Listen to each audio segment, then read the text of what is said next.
No.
Ngiyabingelela kuzo zonke indawo la kufinyelela khona lo mbukiso.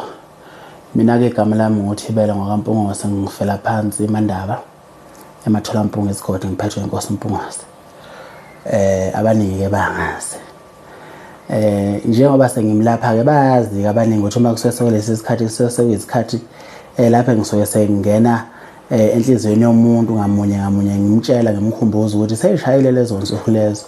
Njengoba ngikhuluma nje ukuthi iyakhipha indlamlenze omhla 27, nangokudlule ngabatshela abantu, ngaze ngasho ngazikhomba nesikhundla engangikusona, namanje futhi njengoba ningibona ngilapha ngikhona nje sibukene lesikhundla ngoba sisazophinde sishaye leso sikhathi futhi ngisho ngithi ngangimi la, ngangihlezi la.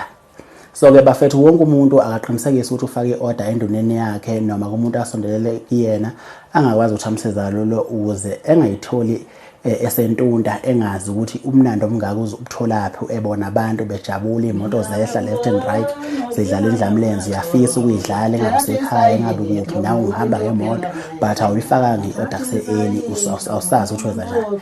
To be safe mfowethu, faka nje i-order lakho enduneni kusuka manje, noma kunoma ubani umuntu owazi ukuthi ngakwazi ukuthi akusize ngalento ngoba iyeza wona indlamlenze ngomhla 27. So ke kuyaziwa ke bakwethu ukuthi base kusekhipha indlamlenze sekhiphe yakwaMpungose ukuthi isimo sisuke sesiyinjaleke nje ke emhlabeni wonke jikelele, yabo. So ke ngiyakunxusa, ngiyagqugquzela bafethu ukuthi yena be safe.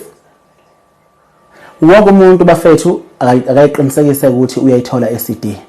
Sizophinde sihlangane emva kwayo i-CD, sesihlangana lapha esihlangana khona. Bayazi ke abaningi siyahlangana lapha esihlangana khona, sesikhuluma ukuthi usuye kanjani. Ngibonga kakhulu bafethu.